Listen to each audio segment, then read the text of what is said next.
हरियाणा को एक सशक्त नेतृत्व प्रदान करने वाले एक किसान नेता, एक ऐसे नेता जो अपने हिसाब से राजनीति को नचाया करते थे।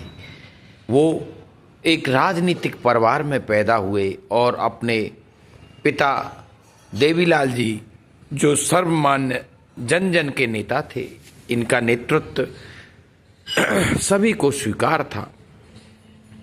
उनके परिवार में पले हुए चौटाला जी विलक्षण वक्ता थे और अपने पिताजी को भी स्थापित करने में चौटाला के योगदान को नकारा नहीं जा सकता। लेकिन वो स्वभाव से अपने पिता से बिल्कुल भिन्न थे और एकदम स्पष्ट राजनीति, उनके स्वभाव भारतीय राजनीति के दो दिग्गजों से मिलते आए हैं, मुलायम सिंह यादव और चंद्रशेखर जी। उसी प्रकार की राजनीति के दो पहलू थे। चौटाला जी भी उसी प्रकार के थे, जो मन आया, जो उन्हें अच्छा लगा, जो सर्वहारा के कल्याण की बात थी, वो उन्होंने डंके की चोट कही। वो किसी से डरते नहीं थे। राजनीति में आज जो हरियाणा में बैठे हैं, ये उनके सामने बिल्कुल नेस्तनाबूद थे, बौने थे। आज राजनीति में जिस पार्टी का शासन है हरियाणा में, आज उनका कोई बोलबाला नहीं था। बुरी तरह से उनके दो पार्टी बनाकर चौटाला जी के पौत्र लड़े, लेकिन उन्हें शून्य हासिल हुआ। लेकिन फिर भी एक चौटाला नाम को भी प्रतिस्थापित करने वाले श्री ओम प्रकाश जी अपने पिता से बिल्कुल भिन्न थे। पहली बार मुख्यमंत्री बनने के लिए उनके पिता को प्रधानमंत्री पद की कुर्बानी देने पड़ी। इस राजनीति के पीछे चौटाला जी का दिमाग था, जिसके कारण बने बनाए प्रधानमंत्री और मूर्धन्य किसान नेता चौधरी देवीलाल ने अपनी माला वीपी सिंह के गले में डाल दी, जिससे चंद्रशेखर जी को सबसे ज़्यादा दर्द हुआ, क्रोध आया और उन्होंने काफ़ी दिन तक चौधरी देवीलाल से बात भी नहीं की। एक ऐसे युग था, अब उस समय हरियाणा में मास्टर हुक्म सिंह का बोलबाला था। अगर देवीलाल जी प्रधानमंत्री बनते तो मुख्यमंत्री की पद पर मास्टर हुक्म सिंह जी का ताजपोशी होना तय थी।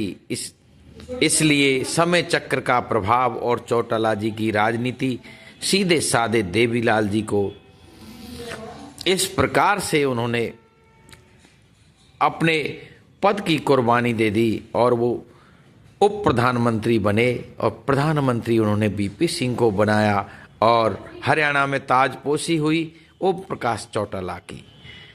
ये अपने नाम का डंका बजाने वाले इसके बाद और कितने ही चौटाला आए और सारे चौटालाओं ने मिलके उनके पिता की, ओम प्रकाश चौटाला के पिता की और ओम प्रकाश जी की जो पूंजी थी, जो किसान वर्ग था, जो पूरा हरियाणा जिनके पीछे चला करता था, उसको नेस्तनाबूद कर दिया।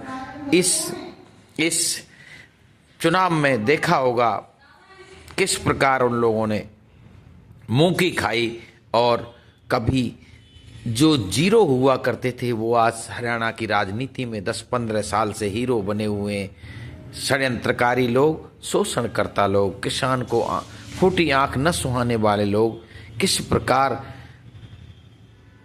इस हरियाणा पर शासन कर रहे हैं। अब चौटाला जी इस दुनिया से चले गए हैं और वो अशक्त भी हो गए थे। अब उनके पुत्रों ने हर तरह से उनकी पार्टी को भी कमज़ोर कर दिया, लेकिन उसकी प्रासंगिकता को भुलाया नहीं जा सकता। उन्होंने इस तरह से दबंग पने से इस हरियाणा को दिशा और दशा दी।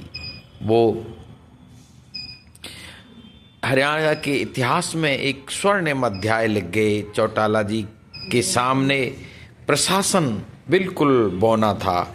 उनके डर से भय से कलेक्टर भी कांपा करते थे। कोई किसान के शोषण करने की किसी की हिम्मत नहीं थी। कमज़ोर को कोई भी किसी प्रकार का शोषण चौटाला जी के राज में नहीं हुआ करता था।